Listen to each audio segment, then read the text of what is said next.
দুপুরে হাইকোর্টের নতুন 25 বিচারপতির শপথ।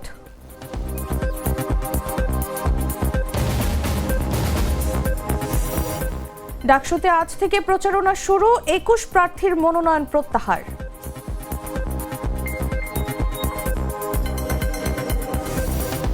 ভারতে কারাভোগের পর 5 বাংলাদেশিকে ফেনী সীমান্তে হস্তান্তর।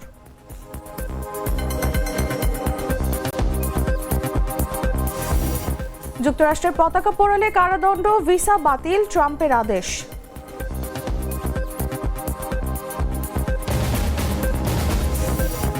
এবং সরকারি অর্থায়নে জাতীয় চ্যাম্পিয়নশিপ শুরু করতে যাচ্ছে বাফুফে।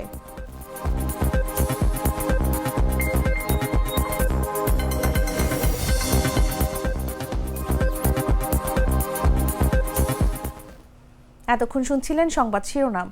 দর্শক, আমন্ত্রণ বেলা 11টার সংবাদে, সাথে আছি আমি তাসলিমা তিথি।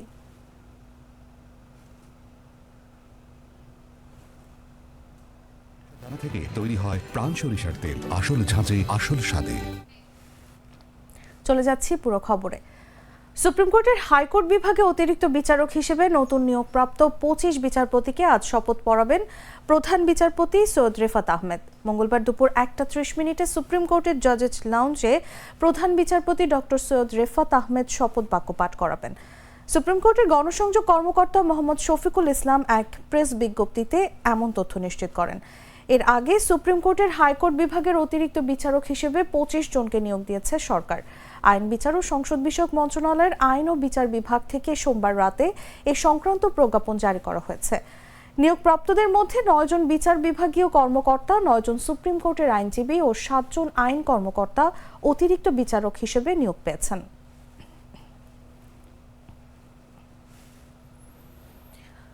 রাজশাহীতে সেনাবাহিনীর টহল ভ্যানে ট্রাকের ধাক্কায় 8 সেনা সদস্য আহত হয়েছেন। মঙ্গলবার ভোর 5টার দিকে মোহনপুর উপজেলা সদরের মডেল টাউন এলাকায় এই ঘটনা ঘটে। পুলিশ ও স্থানীয়রা জানায়, রাতে টহল দিচ্ছিল সেনাবাহিনীর একটি টহল দল। মোহনপুর টাউন এলাকায় পৌঁছালে সেনাবাহিনীর গাড়িতে পেছন থেকে ধাক্কা দেয় একটি ট্রাক। এতে সড়কের পাশের খালে পড়ে যায় ট্রাক ও সেনাবাহিনীর গাড়িটি। এ সময় 8 সেনা সদস্য আহত হন। সবাইকে রাজশাহী মেডিকেল কলেজ হাসপাতালে নেওয়া হয়েছে। এদের মধ্যে 2 জনের অবস্থা আশঙ্কাজনক।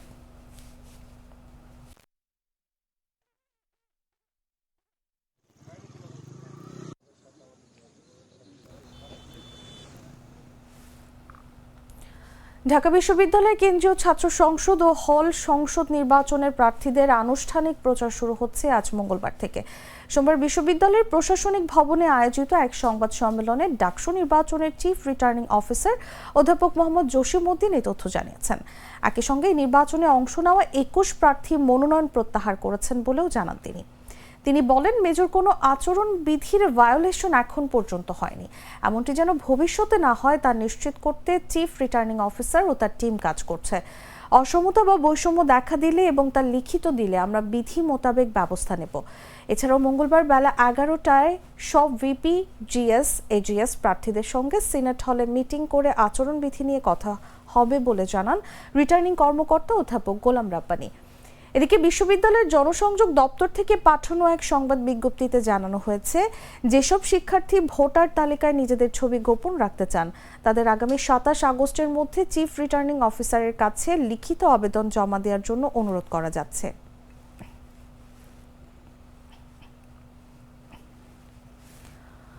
নিউ ইয়র্কে বাংলাদেশ কনসুলেট অফিসে তথ্য সম্প্রচার উপদেষ্টা মাহফুজ আলমের ওপর কোনো হামলা হয়নি বলে জানিয়েছেন ওয়াশিংটন দূতাবাসের প্রেস মিনিস্টার গোলাম মর্তজা। তবে কনসুলেট অফিসে হামলা ও ভাঙচুর হয়েছে বলে জানিয়েছেন তিনি।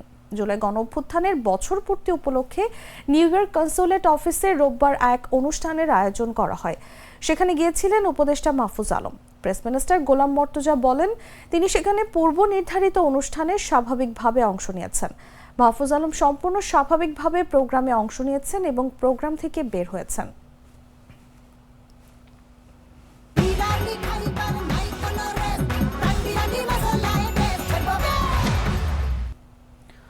ভারতের মনোমুখ ও উদয়পুর থেকে আটক হওয়া 5 বাংলাদেশি নাগরিককে বিজিবির কাছে হস্তান্তর করেছে ভারতীয় সীমান্তরক্ষী বাহিনী। সোমবার বিকেল 4:30টার দিকে বিজিবি ও বিএসএফ এর মধ্যে পতাকা বৈঠকের পর তাদের বিজিবির কাছে হস্তান্তর করা হয়। পরে রাতে বিজিবি তাদেরকে ফেনী মডেল থানায় হস্তান্তর করে। কাজের সন্ধানে ভারতে যাওয়ার পর ওই দেশের পুলিশের হাতে গ্রেফতার হয়ে বিভিন্ন মেয়াদে কারাগারে ছিলেন বাংলাদেশি নাগরিকরা। পুলিশ ও বিজিবি সূত্র জানায়, হস্তান্তরকৃতদের মাঝে সাইদুজ্জামান, এমদাদ, গিয়াস ও রাফিকে 12 এপ্রিল ভারতের মনোমুখ এলাকা থেকে আটক করে ওই দেশের পুলিশ। ভারতের অবৈধভাবে প্রবেশের দায়ে তাদের আটকের পর তারা 3 মাস ওই দেশের কারাগারে ছিলেন। মুক্তির পর 16 আগস্ট পর্যন্ত তাদেরকে কোয়ারেন্টাইনে রাখা হয়। পরে তাদেরকে ওই দেশের সীমান্তরক্ষী বাহিনীর নিকট হস্তান্তর করা হয়। অপর হস্তান্তরকৃত আবুল বাশারকে 9 জুন ভারতের উদয়পুর থেকে অবৈধ অনুপ্রবেশের দায়ে গ্রেফতার করে পুলিশ। তিনি 1 মাস যাবৎ ভারতীয় কারাগারে বন্দী ছিলেন। ফেনীর বিভিন্ন সীমান্ত এলাকা দিয়ে ভারতীয় বিএসএফ আইন বহির্ভূতভাবে 4 দফায় 67 বাংলাদেশি নাগরিককে পুশিন করে। পুশিনের ঘটনা জাতীয় ও আন্তর্জাতিক পর্যায়ে সমালোচিত হওয়ায় এবার পতাকা বৈঠকের মাধ্যমে বাংলাদেশি নাগরিকদের হস্তান্তর করেছে বিএসএফ।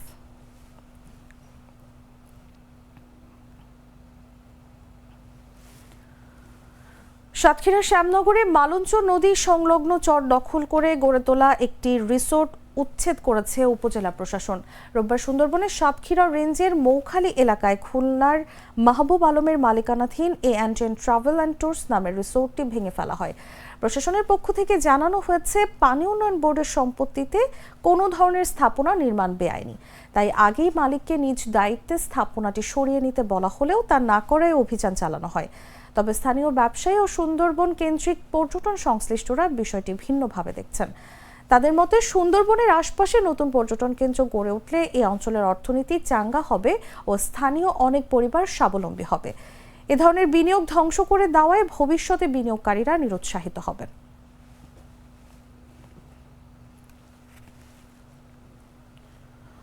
মেহেরপুরের 3 উপজেলা থেকে 122টি হারানো মুঠোফোন ও ভুলক্রমে মোবাইল ব্যাংকিংয়ে চলে যাওয়া 10,18,300 টাকা উদ্ধার করেছে পুলিশের সাইবার ক্রাইম ইনভেস্টিগেশন সেল। সোমবার দুপুরে জেলার পুলিশ সুপার মাকসুদা আক্তার খানম তার কার্যালয়ে ভুক্তভোগীদের হাতে এসব মুঠোফোন ও টাকা হস্তান্তর করেন। পুলিশ সুপার মাকসুদা আক্তার খানম জানান, জুন ও জুলাই মাসের সাইবার স্পেসে প্রতারণার মাধ্যমে আত্মসাৎকৃত 9,17,000 ও বিকাশে ভুলক্রমে চলে যাওয়া 1,01,300 টাকা উদ্ধার করা হয়েছে। সঙ্গে রয়েছে মুঠোফোনও। এজন্য কারো মুঠোফোন খোয়া গেলে বা ভুলক্রমে মোবাইল ব্যাংকিংয়ে টাকা চলে গেলে অথবা প্রতারণার শিকার হলে নিকটস্থ থানায় জিডি করার আহ্বান জানান তিনি। রুমের ভিতর রাইখা ঘুমাইছে, নিয়ে গেছে মেয়ের চাষি, চুরি করে নিয়ে গেছে। এটাই জিটি করছি থানায়, 8 মাস হচ্ছে আর কি পাইলাম না। এটা শুনেছি কিন্তু কখনো ভাবি নাই, শুনছি কিন্তু আমাদের তো কখনো হারাই নাই। এখন তো রাইট হলাম বা দেখলাম, কারণ যারা অন্যায় করে, অবিচার করে, তাদেরকে সাজা এবার থেকে নেক্সট টাইম যেন সাজা পায় তারা, এটাই বলবো। খুবই ভালো লাগছে যে আমরা এরকমভাবে পাচ্ছি, আমাদের প্রশাসন এরকমভাবে মনে করেন যে হেল্প করলো, সবাই আমরা খুবই আনন্দিত। এই ফোনগুলো হারাই গেলে হয়তো আর ফেরত দেয় না বা পাওয়া যায় না, বা পুলিশ অনেক সময় রেখে দেয়। কিন্তু আজকে এসে আমি পুরোপুরি বিশ্বস্ত হলাম যে কখনো যদি এই ধরনের কোনো ঘটনা ঘটে, আমরা তো বিশ্বাস করতাম যে মোবাইল ফোনে হারিয়ে গেলে পাওয়া যায় না বা পুলিশে রেখে দেয়, এটা সম্পূর্ণই ভিন্ন।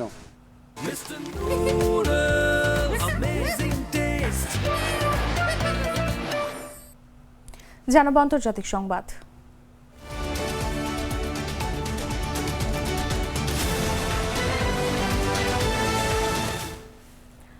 মার্কিন প্রেসিডেন্ট ডোনাল্ড ট্রাম্প নতুন এক নির্বাহী আদেশে ঘোষণা দিয়েছেন, এখন থেকে যুক্তরাষ্ট্রের পতাকা পোড়ালে শাস্তি হবে 1 বছরের কারাদণ্ড। শুধু তাই নয়, বিদেশি নাগরিকরা এমন কাজে জড়িত হলে তাদের ভিসা বাতিল, এমনকি বহিষ্কার পর্যন্ত করা হবে। সোমবার সই করা এই নির্বাহী আদেশে বলা হয়েছে, পতাকা পোড়ানো উস্কানি বা লড়াইয়ের হুমকি দেওয়ার সমান এবং এটি দাঙ্গা উস্কে দেওয়ার মতো কাজ। যদিও 1989 সালে মার্কিন সুপ্রিম কোর্টের রায়ে বলা হয়েছিল, পতাকা পোড়ানো সংবিধানের প্রথম সংশোধনীর অধীনে সুরক্ষিত মত প্রকাশের অধিকার। আদালতের রায় থাকা সত্ত্বেও নির্বাহী আদেশে সই করার সময় ট্রাম্প বলেন, যদি কেউ পতাকা পোড়ায় তাকে 1 বছরের জেল খাটতে হবে। আগাম মুক্তি নেই, কোনো ছাড় নেই, এটি তার রেকর্ডে থাকবে, আর তখনই পতাকা পোড়ানো বন্ধ হয়ে যাবে।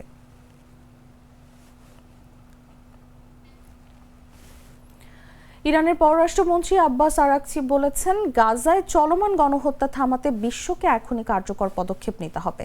তিনি সতর্ক করে বলেন, এই মানবিক বিপর্যয় শুধু মুসলমানদের সমস্যা নয়, এটি সমগ্র মানবতার বিবেকের জন্য একটি পরীক্ষা।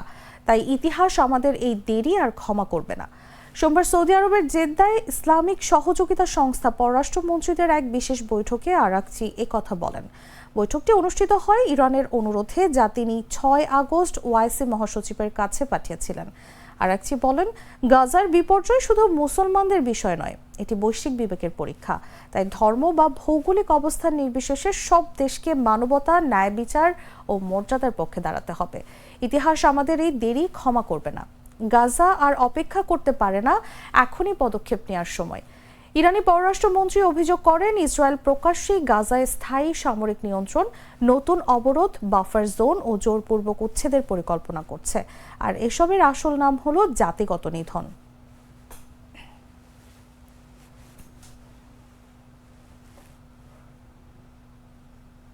সংবাদ শেষ করব খেলার খবর জানিয়ে।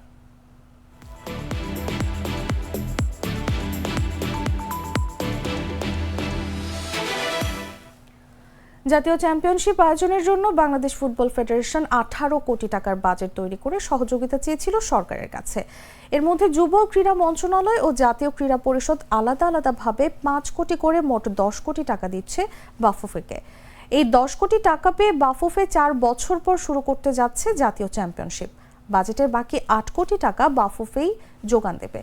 সিনিয়র জাতীয় চ্যাম্পিয়নশিপের পাশাপাশি বাফুফে ছেলেদের অনূর্ধ্ব 17 ও মেয়েদের অনূর্ধ্ব 15 জাতীয় চ্যাম্পিয়নশিপও আয়োজন করবে।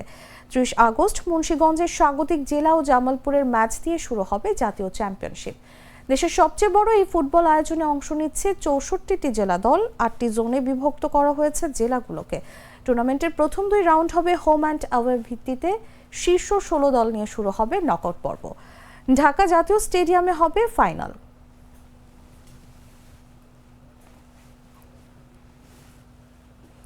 দর্শক, সংবাদ শেষ করার আগে শিরোনামগুলো জানিয়ে দিচ্ছি আরো একবার।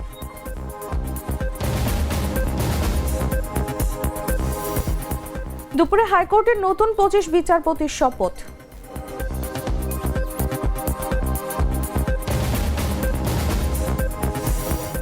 ডাকসুতে আজ থেকে প্রচারণা শুরু, 21 প্রার্থীর মনোনয়ন প্রত্যাহার।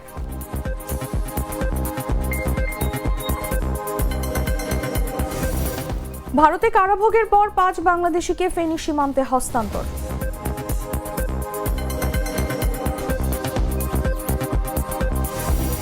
যুক্তরাষ্ট্রের পতাকা পোড়ালে কারাদণ্ড, ভিসা বাতিল, ট্রাম্পের আদেশ।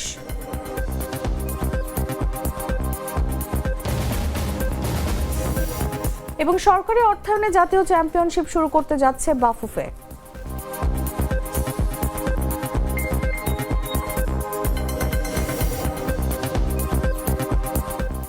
দর্শক, এই ছিল এখনকার মতো। এরপর দেখবেন দুপুর 1টা নিউজ। প্রতি মুহূর্তে সর্বশেষ খবর জানতে ভিজিট করুন jagunews24.com। ফলো করুন আমাদের ভেরিফাইড ফেসবুক পেজ এবং সাবস্ক্রাইব করুন জাগো নিউজের ইউটিউব চ্যানেল। ধন্যবাদ সবাইকে।